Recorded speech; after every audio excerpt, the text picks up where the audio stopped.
कई जानकारी अपन यहाँ पे देखेंगे। तो ये मैंने कुछ की टर्म्स लिखे हुए हैं, जिन शब्दों का अगर आप अर्थ समझ जाओगे तो आपको पता चल जाएगा कि इसमें हमको क्या पढ़ना है। ठीक है, सबसे पहला होता है स्वपोषी। क्या होता है? स्वपोषी। जो अपना भोजन स्वयं बनाते हैं ना, जैसे पेड़ पौधे अपना भोजन स्वयं बनाते हैं ना, नहीं बनाते, तो वो क्या कहलाते हैं? स्वपोषी। फिर दूसरा है विषमपोषी। विषमपोषी कौन है? हम लोग हैं। जैसे हम लोग जो अपना भोजन बनाते हैं, तो खुद से क्या हम लोग अपना भोजन बनाते हैं? हमें पेड़ पौधे पर निर्भर रहना पड़ता है ना, कोई भी सब्जी हो, दाल हो, कुछ भी हो, है ना, तो हम लोग क्या कहलाएंगे? विषमपोषी। क्या कहलाएंगे? विषमपोषी। और जो जीव जंतु है, जैसे गाय हो गई, बकरी हो गई, ये सब घास वगैरह ही खाते हैं ना, पेड़ पौधे को खाते हैं, तो ये भी क्या हो गए? विषमपोषी। फिर आपका तीसरा आता है परजीवी, है ना। क्या आता है? परजीवी। तो वो परजीवी वो होते हैं जो आवास मतलब घर के लिए भी और भोजन के लिए भी दूसरों पे निर्भर रहते हैं ना, पूरे तरीके से दूसरे पे, मतलब ना उनके पास खुद का कोई घर होता है, ना उनके पास खुद का भोजन बनाने का तरीका होता है। तो जैसे आपने अमर बेल देखी होगी, अमर बेल देखी है? जो बेल होती है, जो पेड़ पौधों पे लटकी हुई होती है ना, वो क्या कहलाती है?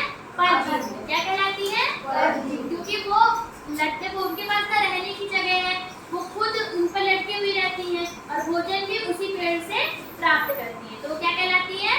परजीवी। और जैसे जू हो गया, खटमल हो गया, है ना, इनको तो आपको पता ही होगा इनके बारे में। फिर अपना चौथा आता है परपोषी। तो परपोषी कौन कहलाता है? जो इन परजीवियों को जगह देता है रहने की, है ना। जैसे अगर पीपल का पेड़ है या बरगद का पेड़ है, उसमें अमर बेल लटकी हुई है, तो वो क्या कहलाएगा? परपोषी, है ना, क्योंकि वो परजीवी को रहने का स्थान दे रहा है और क्या दे रहा है? भोजन दे रहा है। इसका समझ में आ गया? Yes ma'am. ठीक है। अब नेक्स्ट आता है मृतजीवी। तो मृतजीवी कौन होते हैं? जो मतलब जो एकदम खत्म हो गया कोई जीव जंतु या जो विघटित पदार्थ होते हैं, उन पर निर्भर रहते हैं ना। जैसे आपने देखा होगा कि कभी कोई जीव जंतु या कोई पक्षी मर जाता है, बहुत सारे कौवे आ जाते हैं उसको खाने के लिए, है ना। और कुछ एग्जाम्पल है, जैसे मशरूम हो गया, कवक हो गया, फंगाई। आपने देखा होगा कि आपने कई बार ब्रेड या रोटी रख दी, उसमें फफूंद लग गई, है ना, तो वो सब क्या कहलाते हैं? मृतजीवी। क्या कहलाते हैं? मृतजीवी। ठीक है। अच्छा, एक शब्द आता है रंध्र। अब रंध्र क्या होता है? मैं आप लोगों को ये पत्ती दिखा रही हूँ, ठीक है, ये पत्ती दिख रही है सबको? इसमें छोटे छोटे आपको ऐसे लाइंस भी दिख रहे होंगे और छोटे छोटे इसमें पोर्स होते हैं। वो छिद्र जो होते हैं, जिनको हम स्टोमेटा भी बोलते हैं, वो रंध्र होते हैं। तो क्या करते हैं, जो पेड़ पौधे हैं वो कार्बन डाइऑक्साइड छोड़ते हैं या लेते हैं? लेते हैं ना, और छोड़ते क्या है? ऑक्सीजन, जो हम लोग लेते हैं। तो इन छिद्रों के कारण ही वो कार्बन डाइऑक्साइड को ले पाते हैं और ऑक्सीजन को छोड़ पाते हैं। अच्छा, आपको ये छिद्र नहीं दिख रहे होंगे, वो आपको माइक्रोस्कोप से देखना रहता है। और ये पत्ती हरी क्यों होती है? किसी को पता है? किसकी वजह से होती है? किसकी वजह से? Very good. ये पत्ती एक पिगमेंट होता है, इसको कहते हैं क्लोरोफिल। क्या कहते हैं? क्लोरोफिल। जिसमें ये पिगमेंट होता है, वही पेड़ पौधे अपना भोजन स्वयं बना पाते हैं, है ना। अपन ये प्रकाश संश्लेषण में पढ़ेंगे आगे, ठीक है। ये समझ में आ गया? Yes ma'am. नेक्स्ट टर्म है सहजीवी संबंध। क्या होता है? सहजीवी संबंध। इसमें क्या होता है? कुछ जीव जो होते हैं एक दूसरे पे अपना आवास और भोजन वो करते हैं, मतलब शेयर करते हैं, है ना। तो वो कौन से होते हैं? जैसे लाइकेन। लाइकेन क्या होता है? एक शैवाल और कवक, है ना, वो दोनों शैवाल और कवक जो होते हैं मिलकर लाइकेन बनाते हैं। क्या होता है? शैवाल के पास होता है क्लोरोफिल, तो क्लोरोफिल है तो अपना भोजन बना लेगा, लेकिन उसके पास रहने की जगह नहीं होती, तो कवक उसको क्या देता है? आवास देता है। तो शैवाल उसको भोजन देता है, कवक उसको जगह देता है ना। तो ये कौन सा संबंध हो गया?